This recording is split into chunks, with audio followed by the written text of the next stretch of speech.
how to create amazing patterns using the procedural texture filter in Affinity Photo. Create a new document, 2000 by 2000 or 5000 by 5000. Just make sure they're even numbers. Click OK. Go to the Layer menu and New Layer. Go to the Edit menu and use Fill and fill it with black. Go to the Filters menu and Colours and Procedural Texture. Go to the top of the panel and select a preset. Choose one that comes with Affinity Photo or perhaps one of your own creation. I'm going to use one of my own presets. You can find out how to create this preset via the Graphic Extras channel. This is one of the Weave presets. Change some of the settings in the custom inputs. You can interactively change the position of the design by dragging on the preview.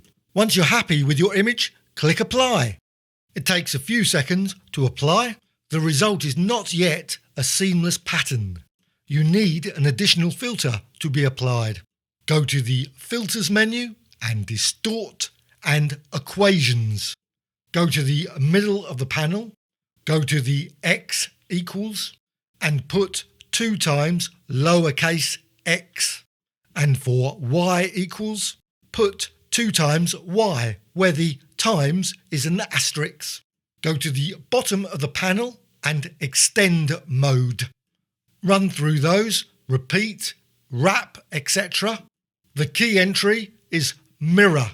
You have a lovely seamless pattern. That's it. Click Apply.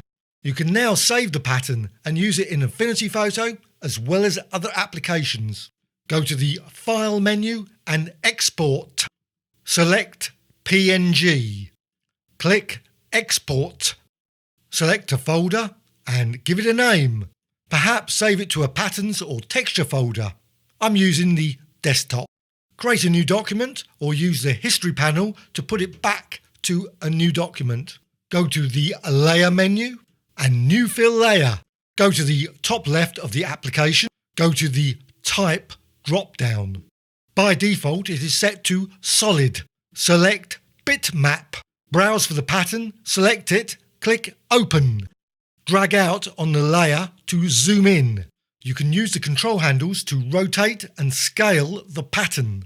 You can also use them to move the origin point. The horizontal and vertical can be scaled independently. You can always create another fill layer and use the same pattern, and then use blending modes via the Layers panel to combine them. You can also add a solid fill colour and combine that with blending modes, or a gradient.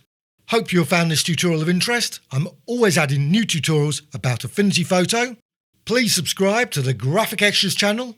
Please add a comment or two, a dislike or like. Thank you much.